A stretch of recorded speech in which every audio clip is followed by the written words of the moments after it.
भारत माता की। सर्दी के इस मौसम में आप लोग सुबह सुबह जल्दी अपने घर से रवाना हुए हो और सुबह जब रवाना हुए तब से लेकर के अभी दोपहर के 2 बजे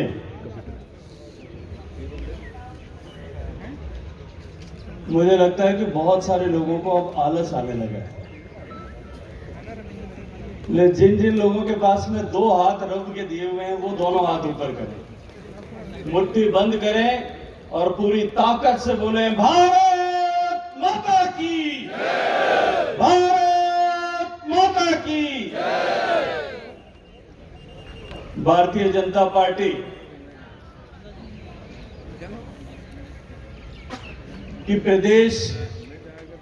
कार्यकारिणी परिषद के इस कार्यक्रम में मंच पर आसीन भारतीय जनता पार्टी पंजाब परिवार के मुखिया,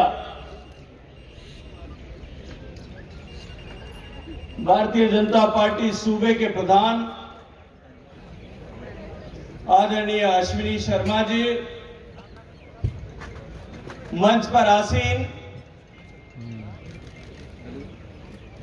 भारतीय जनता पार्टी के राष्ट्रीय उपाध्यक्ष, हम सब के मार्गदर्शक और जिन्होंने अपना पूरा जीवन इस देश के नाम, इस देश के उत्थान के नाम समर्पित किया है, ऐसे श्रद्धेय माननीय सौदान सिंह जी, मंच पर आसीन भारतीय जनता पार्टी के राष्ट्रीय महामंत्री, संसद के साथी, राज्यसभा के सदस्य और पंजाब के संगठन प्रभारी आदरणीय दुष्यंत गौतम जी, मंच पर आसीन भारतीय जनता पार्टी के राष्ट्रीय सचिव आदरणीय नरेंद्र सिंह जी, मंच पर आसीन भारतीय जनता पार्टी के वरिष्ठ नेता,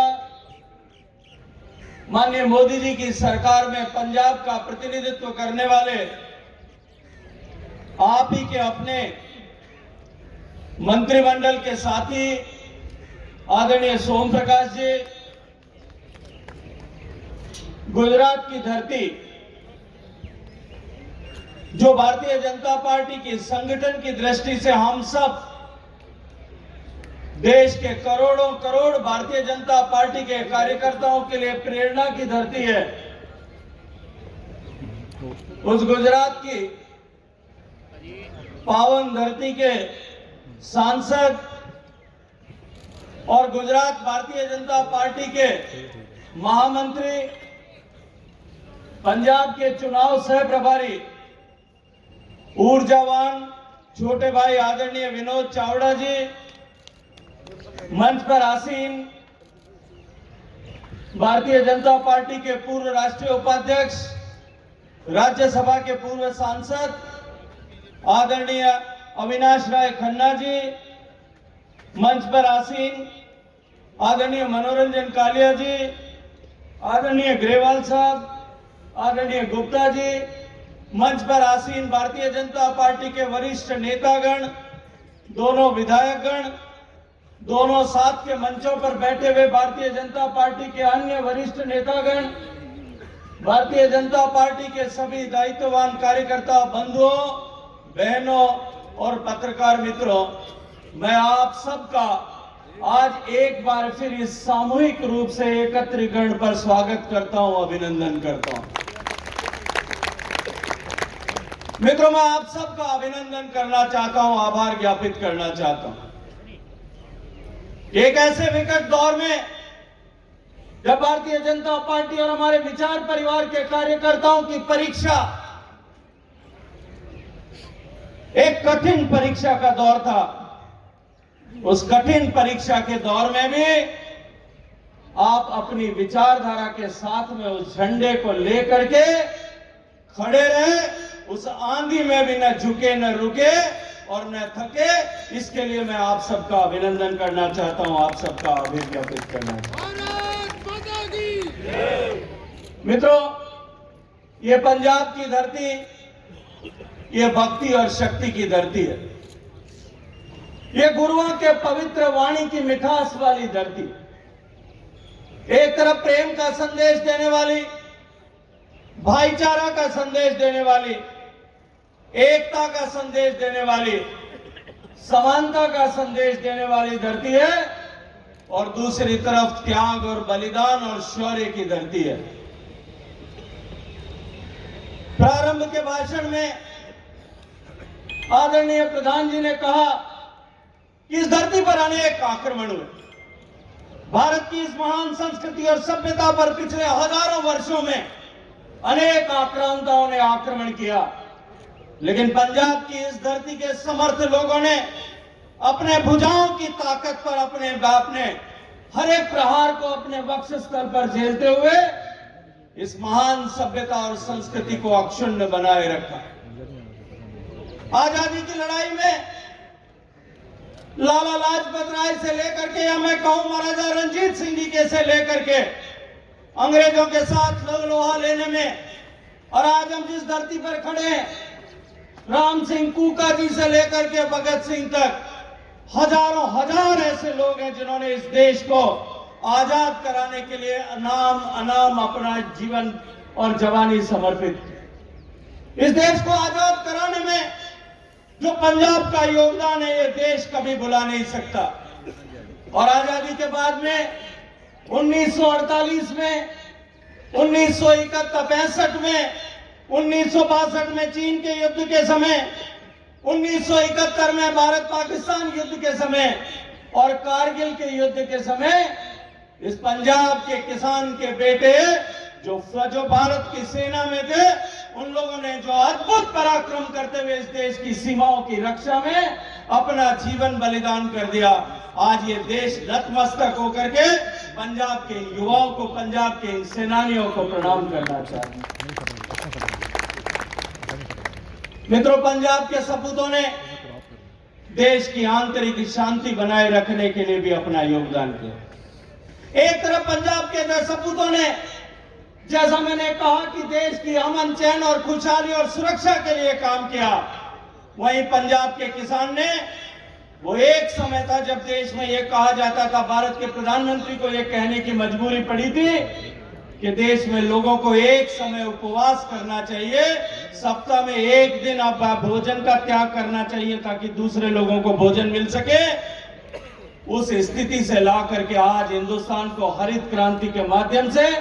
अपने परिश्रम की पराकाष्ठा करते हुए, अपने खून और पसीने को एक करके,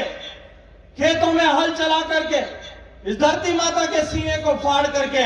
देश के अन्न के भंडार भर दिए। आज देश भोजन के लिए जो आत्मनिर्भर हुआ है, उस आत्मनिर्भरता के लिए भी पंजाब का योगदान देश भुला नहीं सकता। मित्रों, आज भारत देश के किसान और पंजाब के योगदान के कारण से दुनिया का सबसे बड़ा अन्न का उत्पादक देश बना है। आज भारत दुनिया का सबसे बड़ा दूध का उत्पादक देश बना है। दुनिया का सबसे बड़ा शुगर और शुगर केन, चीनी और गन्ने का उत्पादक देश बना है। आज भारत दुनिया का दूसरा सबसे बड़ा पोल्ट्री का उत्पादक देश बना है। आज एक बहुत लंबी यात्रा भारत ने इस पंजाब की धरती और देश भर के किसानों के मेहनत के कारण से यह पूरी की है, और निश्चित रूप से पंजाब के किसान का सम्मान भी इसी कारण से पूरा हिंदुस्तान करता है। मित्रों, भारतीय जनता पार्टी आज इस मुकाम पर पहुंची है आप सब कार्यकर्ताओं की मेहनत के बदौलत, आप सब कार्यकर्ताओं के परिश्रम के बदौलत, आप जैसे देश भर के कार्यकर्ताओं की बदौलत आज उस मुकाम पर पहुंची है। यह दुनिया की सबसे बड़ी पॉलिटिकल पार्टी बनकर के खड़ी। लेकिन ये यात्रा उंगली पर गिनने जैसे लोगों से प्रारंभ हुई थी, और वो यात्रा जो उंगली पर गिनने जितने लोगों से प्रारंभ हुई यात्रा, कदम कदम कर चलते चलते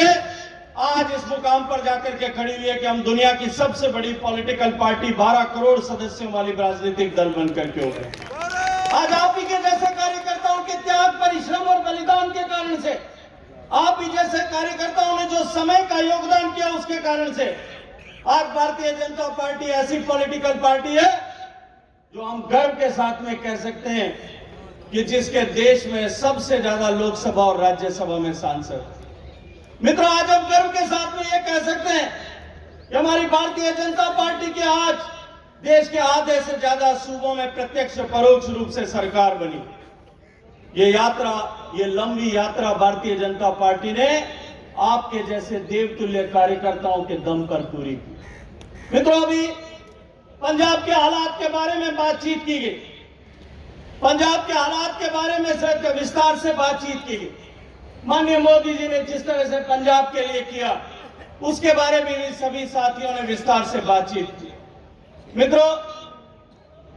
पंजाब को मोदी जी ने पंजाब के किसानों को, सिख भाइयों को और इस पंजाब की खुशहाली के लिए मोदी जी ने जो योगदान किया उसको मैं दोहराना नहीं चाहता, लेकिन पंजाब के लोगों ने भी मोदी जी को बराबर प्रेम दिया, पंजाब के लोगों ने भी मोदी जी को बराबर सम्मान दिया। और ये दोहरा रिश्ता जो माननीय मोदी जी के साथ में जो बना है,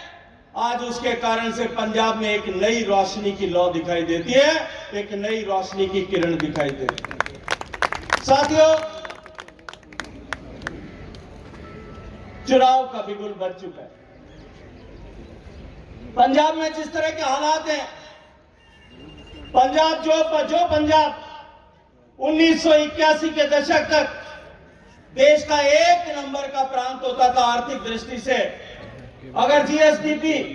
स्टेट रेवेन्यू की दृष्टि से देखें या जीडीपी स्टेट की जीडीपी की दृष्टि से देखें, पंजाब देश का एक नंबर का प्रांत हुआ करता। 2001 तक आते आते ये पंजाब चौथे मुकाम तक पहुंचा, 4 नंबर पर पहुंचा, और आज पंजाब 16वें नंबर पर आकर के खड़ा हो गया है, देश के पिछड़े राज्यों की श्रेणी में आकर के खड़ा हो गया। वो पंजाब जिसके किसानों ने इतनी मेहनत की, जिसके जवानों ने इतना बलिदान किया, ये दुर्भाग्यपूर्ण है कि वो पंजाब आज 16वें नंबर पर आकर के खड़ा हो गया। आज पंजाब कर्ज की मार से गुजर रहा है। पंजाब के 2-3 करोड़ आबादी है और पंजाब की सरकारों की कुनीतियों के कारण से, आर्थिक कुप्रबंधन के कारण से 4 लाख करोड़ का कर्जा पंजाब के ऊपर। कुल पंजाब की रेवेन्यू जो सरकार का पिछले साल का बजट का आंकड़ा कहता है कि लगभग 95,000 करोड़ रुपए की रेवेन्यू थी, उस रेवेन्यू का लगभग 20% हिस्सा डेब्ट सर्विसिंग में चुना, जो है कर्जा चुकाने में और कर्जे का ब्याज चुकाने में आज जाने लगा। जो पंजाब जीएसडीपी की ग्रोथ की दृष्टि से यदि देखें कि जो पंजाब देश में पहले नंबर का प्रांत हुआ करता था, आज पिछड़ते पिछड़ते मित्रों देश का नीचे से दूसरे नंबर का प्रांत हो गया है। केवल मणिपुर देश में एक ऐसा प्रांत है जो आज पंजाब से नीचे। ये जो हालात हुए, इन हालातों को बदलने की आवश्यकता है कि नहीं? मैं आज आप सबसे प्रश्न करना चाहता हूं कि पंजाब के बेटों ने जो आजादी के समय में कुर्बानी दी, पंजाब के बेटों ने जो सीमाओं की रक्षा करते हुए कुर्बानी दी, पंजाब के बेटों ने जो इस देश को खुशहाल बनाने के लिए कुर्बानी की, क्या उनकी कुर्बानी इसके लिए थी कि पंजाब के ये हालात हो जाएंगे? पंजाब इस दोहरी दुर्दशा की मार से गुजरेगा।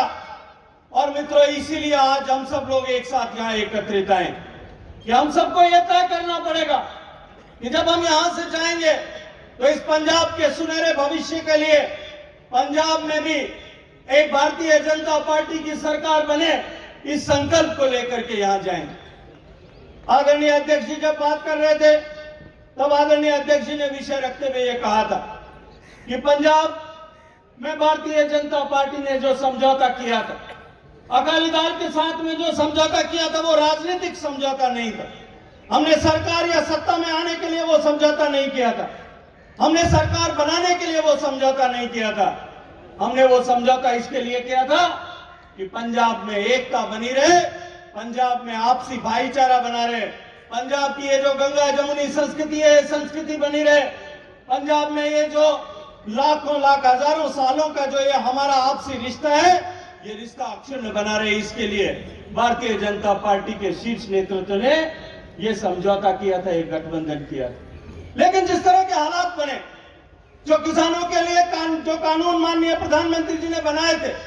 उन कानून किसान की खुशहाली के लिए जो माननीय प्रधानमंत्री जी ने 2014 से जो काम प्रारंभ किया था, उस काम में जब एक व्यवधान आया, सोची समझी साजिश के साथ में भारत विरोधी ताकतें, नरेंद्र मोदी जी के विरोध में खड़ी होने वाली ताकतें जब एक साथ एकाकार हुई, एक रूप होकर के जब इन्होंने विरोध किया, लेकिन माननीय प्रधानमंत्री जी ने एक बड़ा दिल दिखाते हुए और ये कहते हुए कि मेरे कानून दिए की रोशनी के बराबर पवित्र थे, लेकिन फिर भी पंजाब के लोगों को मैं नहीं समझा पाया, किसानों को मैं नहीं समझा पाया, और इसके लिए माफी मांगते हुए कि हम आइए नई यात्रा शुरुआत करते हैं। यहां से यात्रा प्रारंभ की, अब एक नई यात्रा हम भारतीय जनता पार्टी के कार्यकर्ताओं को भी प्रारंभ करने की आवश्यकता, आज से एक नई यात्रा हमको प्रारंभ करने की आवश्यकता है। आज ये अवसर आया, आप सब भारतीय जनता पार्टी के दायित्ववान कार्यकर्ता यहां बैठे, हमने अनेक अवसरों पर बात करते हुए, अकेले में बात करते हुए, कार्यक्रमों में, बैठकों में हमेशा बातचीत करते हुए विषय रखा था। आप ही सब कार्यकर्ताओं ने बार बार यह बात कही थी कि अब आप पंजाब में भारतीय जनता पार्टी को अकेले अपने दम पर सरकार बनाने के लिए काम करना प्रारंभ करना चाहिए। आप सब कार्यकर्ताओं के मन का विचार था, लेकिन यह अवसर आज सनायास ये अवसर हम सबके सामने आया है, एकाएक ये अवसर हम सबके सामने आया है। और आज जिस तरह के हालात बने, पूरी चारों तरफ से लोग जिस तरह से भारतीय जनता पार्टी के साथ जुटने के लिए, चलने के लिए साथ आए, आज भी कार्यक्रम शुरू होने से पहले जिस बड़ी संख्या में बड़े बड़े जिम्मेदार ओहदों पर रहे हुए लोग,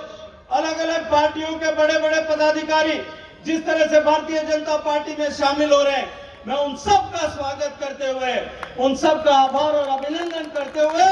आप सब लोगों को आज के मन में ये भाव आज जगाने के लिए खड़ा हुआ हूं कि अब हमने जो मन में हमने सोचा था, वो अवसर अब हमारे सामने आया है, वो मौका अब हमारे सामने आया है। हमको एक साथ जुटने की, खड़े होने की और इस महासंकल्प के साथ में आगे बढ़ने की आवश्यकता है कि अब हम भारतीय जनता पार्टी का परचम यहां फहरा करके रहें। मित्रों, अनेक उदाहरण देश में ऐसे ढूंढने को मिल सकते, जहां भारतीय जनता पार्टी ने एकाएक शुरुआत की, नीचे से शुरुआत करके आज भारतीय जनता पार्टी उस मुकाम तक पहुंची है कि वहां निरंतर सरकारें बन रही। ये विनोद चावड़ा जी गुजरात से आते हैं, हमारे साथ में बैठे। गुजरात में 90 के दशक तक भारतीय जनता पार्टी के जो हालात थे, वो आज पंजाब के जो हालात है उससे ज्यादा बेहतर नहीं। भारतीय जनता पार्टी गुजरात में तीसरे नंबर की पार्टी हुआ करती थी 1990, और तीसरे नंबर की पार्टी भी इसलिए थी कि चौथे नंबर की कोई दूसरी पार्टी नहीं थी, तीन ही थी, इसलिए तीसरे नंबर पर आती। भारतीय जनता पार्टी के इन दो हाथ की उंगलियों पर गिनने जितने विधायक कुल होते थे, कांग्रेस या जनता पार्टी की वहां सरकार बनती थी। लेकिन आदरणीय नरेंद्र मोदी जी जब वहां संगठन महामंत्री के रूप में काम करने लगे, संगठन की ताकत के ऊपर पंजाब भारतीय जनता पार्टी को गुजरात में खड़ा किया। आज उसका परिणाम यह है कि पिछले 25 साल से लगातार भारतीय जनता पार्टी की सरकार वहां 25 साल से भारतीय जनता पार्टी वहां अजय हो गई है। और अभी अभी वर्तमान में जो चुनाव के परिणाम आए, जो पंचायती राज और स्थानीय प्रशासन के चुनाव के परिणाम आए, भारतीय जनता पार्टी ने एक तरफा जीत दर्ज की है। और अगली बार का अगले आने वाले साल में जो चुनाव होने वाला है 2022 में, पंजाब के बाद में जो चुनाव होगा, उस चुनाव के माध्यम का कि आज तस्वीर अभी इस वर्तमान में जो परिणाम आए इससे स्पष्ट होगी। लगातार भारतीय जनता पार्टी की सरकार बनी, एक बार जहां भारतीय जनता पार्टी की सरकार बनती है, उसके बाद लगातार बार बार भारतीय जनता पार्टी, चाहे वो राज्यों की सरकार हो, चाहे वो जिलों में स्थानीय प्रशासन की सरकार हो, चाहे नगर पालिकाएं हो, एक बार भारतीय जनता पार्टी की सरकार यदि बनती है तो वो निरंतर सरकारें बार बार दोहराती रहती हैं। और उसका कारण ये है कि हम सर्वस्पर्शी नीतियों के साथ में सबको साथ लेकर के सबके विकास और सबके विकास विश्वास अर्जित करके सबके विकास के लिए काम करने की विचारधारा के साथ काम करते हैं। जब भारतीय जनता पार्टी की स्थापना हुई, उस स्थापना के समय में जो लक्ष्य तय किया गया, जो मार्ग तय किया गया, लक्ष्य यह था कि हम भारत का सम्मान बढ़ाएंगे, हम भारत का खोया हुआ गौरव वापस लौटाएंगे, हम भारत को पूरी दुनिया में सबसे समर्थ, शक्तिशाली, संपन्न, समृद्ध देश बनाएंगे। इस लक्ष्य के साथ में यात्रा प्रारंभ की। और उस लक्ष्य में यात्रा करने के साथ साथ में मार्ग भी तय था, और मार्ग था कि हम अंतिम व्यक्ति में, समाज में जो पीछे रह गया उसको बराबरी पर लाने के लिए काम करें। और पिछले 5-7 साल में माननीय नरेंद्र मोदी जी की सरकार में वो जो हमारी याद, तो हमारा दर्शन था, जो दीनदयाल जी ने हमें दर्शन दिया एक आत्म मानववाद का, उस दर्शन के ऊपर चलते हुए समाज में पीछे, पंक्ति में पीछे रह गए लोगों के जीवन में सकारात्मक परिवर्तन लाने के लिए काम।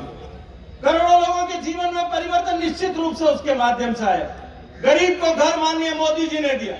हर घर में शौचालय दिया, हर घर में बैंक का खाता दिया, हर घर में बिजली का कनेक्शन दिया, हर घर में गैस का चूल्हा दिया, गांव-गांव तक सड़क पहुंचाई, गांव-गांव तक आई इंटरनेट पहुंचाया, गांव-गांव तक ब्रॉडबैंड की सुविधा बनी। और इसके कारण से आज देश का पिछड़ा हुआ समाज भी आगे माननीय नरेंद्र मोदी जी के नेतृत्व में काम करने वाली सरकार और उसकी नीतियों के कारण से पीछे रह गए लोग भी, उनके परिवार के बच्चे भी आगे बढ़ने की महत्वाकांक्षा के साथ में काम कर। देश के युवाओं को स्वरोजगारी बनाने के लिए माननीय प्रधानमंत्री जी ने अनेक योजनाएं प्रारंभ की। ज्ञान और विज्ञान के क्षेत्र में तरक्की हो, उसके लिए भी अनेक योजनाएं प्रारंभ की। देश के लोगों को रोजगार मिल सके, उसके लिए भी अनेक योजनाएं प्रारंभ की। जब मैं रोजगार की चर्चा करता हूं तो पंजाब का ये दृश्य मेरे सामने दिखाई देता है। आज देश में जो बेरोजगारी की स्थिति है, उससे भी ज्यादा, उससे 1.5 गुना ज्यादा बेरोजगारी। अगर एवरेज देश में बेरोजगारी 6% है, तो गुजरात, जो पंजाब में बेरोजगारी का दर जो है वो 8% से 8.5% को क्रॉस कर गया। देश में सबसे ज्यादा बेरोजगार यदि अगर प्रतिशत की दृष्टि से देखें तो आज पंजाब जैसे खुशहाल सूबे में, जो सूबा सबसे ज्यादा रोजगार पैदा करने वाला सूबा था, जिस सूबे में टेक्सटाइल की बड़ी इंडस्ट्रीज थी, जिस सूबे में केमिकल की बड़ी इंडस्ट्रीज थी, जिस सूबे में साइकिल बनाने की इंडस्ट्रीज थी, जिस सूबे में ऑटोमोबाइल की इंडस्ट्रीज थी, जिस सूबे में ट्रैक्टर और एग्रीकल्चर इक्विपमेंट बनाने की सबसे बड़ी इंडस्ट्रीज थी, जिस सूबे में सिलाई मशीन बनाने वाली सबसे बड़ी इंडस्ट्रीज थी, जिस सूबे में एग्रो बेस इंडस्ट्री चलाने वाली सबसे बड़ी इंडस्ट्रीज थी, जिस सूबे में देश की सबसे बड़ी कोऑपरेटिव की डेयरी थी, आज वो प्रदेश इन सरकारों के कारण से देश का सबसे ज्यादा बेरोजगारों के प्रतिशत वाला प्रदेश बना है। निश्चित रूप से हम सबको विचार करना पड़ेगा और प्रदेश की खुशहाली के लिए, इस पंजाब के भविष्य के लिए, इस पंजाब के युवाओं के भविष्य के लिए, पंजाब की माताओं बहनों की सुरक्षा के लिए हम सबको पंजाब में डबल इंजन की सरकार बनानी पड़ेगी। डबल इंजन की सरकार जहां कहीं भी बनी है, उत्तर प्रदेश का उदाहरण हमारे सामने, अभी आदरणीय अध्यक्ष जी बात कर रहे थे, आदरणीय सुभाष जी बात कर रहे थे, राजनीतिक प्रस्ताव में भी उन्होंने चर्चा की कि पंजाब को माफिया से मुक्त कराना है, पंजाब को भ्रष्टाचार से मुक्त कराना है, पंजाब को इस खस्ता हाल अवस्था से मुक्त कराना है। मित्रों, उत्तर प्रदेश का उदाहरण हमारे सामने। उत्तर प्रदेश में 25 साल तक भारतीय जनता पार्टी की सरकार नहीं थी। उत्तर प्रदेश में गुंडों का, मवालियों का, माफिया का राज हुआ करता था। आज में जब डबल इंजन की सरकार बनी, भारतीय जनता पार्टी की सरकार बनी, श्रद्धेय योगी जी उत्तर प्रदेश के मुख्यमंत्री बने, आज उत्तर प्रदेश के माफिया या तो उत्तर प्रदेश छोड़ करके जेल भाग गए या जेल की सीखों में पीछे कर। पंजाब में भी माफिया को यदि समाप्त करना है, पंजाब में रोजगार लाना है, पंजाब की खुशहाली को वापस लौटाना है और पंजाब के इस मान सम्मान को वापस लौटाना है, तो एक ही मार्ग है और वो मार्ग है कि हम भारतीय जनता पार्टी की सरकार पंजाब में बनाएं। हम सब मिलकर के उसके लिए संकल्प करें, हम सब मिलकर के उसके लिए आगे बढ़ें, अपने संगठन की ताकत को बढ़ाएं। अभी आदरणीय हमारे संगठन महामंत्री जी, जिनको अभी पवन जी, जिनको अभी जिम्मेदारी मिली है, उन्होंने हमको कार्यक्रमों के बारे में चर्चा की। कार्यकर्ताओं को कार्यक्रमों को एक बोझ की तरह नहीं लेना चाहिए, कार्यक्रम को हम उत्साह के साथ में करें, ज्यादा से ज्यादा नए लोगों को कार्यक्रम के साथ में जोड़ें, ज्यादा से ज्यादा नए लोगों को उस कार्यक्रम के साथ में जोड़ने की प्रवृत्ति के साथ में काम करें। मीडिया के विभिन्न प्लेटफॉर्म्स को काम में लें, केवल सोशल मीडिया तक हमारा कार्यक्रम सीमित न रहे, धरातल पर हमारा कार्यक्रम दिखाई देना चाहिए। ज्यादा से ज्यादा लोग अगर हमारे कार्यक्रमों के साथ में जुड़ेंगे तो निश्चित रूप से हम भारतीय जनता पार्टी के विचार को, माननीय मोदी जी की सरकार के दर्शन को, माननीय मोदी जी की सरकार के कामकाज को और किस तरह से हम पंजाब को आगे ले जाना चाहते हैं, ये विषय हम लोगों के बीच में रख पाएंगे, ये विषय हम लोगों तक ज्यादा गंभीरता से लेकर के जा सकेंगे। हमारे को बहुत तेजी से काम करने की आवश्यकता है। पिछले 1.5 साल से जिस तरह के हालात थे, भारतीय जनता पार्टी के कार्यकर्ताओं का घर से निकलना मुश्किल था। मुझे पता है, जब मैं पहली बार पंजाब में प्रभाव मुझे काम मिलने के दायित्व मिलने के बाद में जब मैं पहली बार पंजाब आया,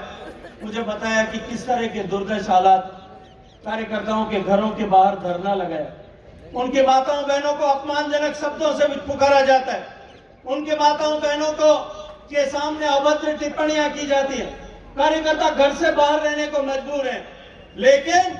यदि हमारे संगठन की ताकत हम बढ़ाएंगे मित्रों, भविष्य में ऐसा करने का साहस कभी कोई नहीं कर पाएगा। हमको अपने संगठन की ताकत बढ़ाने की आवश्यकता है। हम अपने आप को इतना बुलंद करें, हम अपने आप को इतना मजबूत करें कि ऐसे हालात फिर कभी न बन पाए। और पंजाब को खुशहाल बनाने के लिए हम सब लोगों को संगठन का मंत्र लेकर के आगे बढ़ने की आवश्यकता है। हम सब लोग जुटे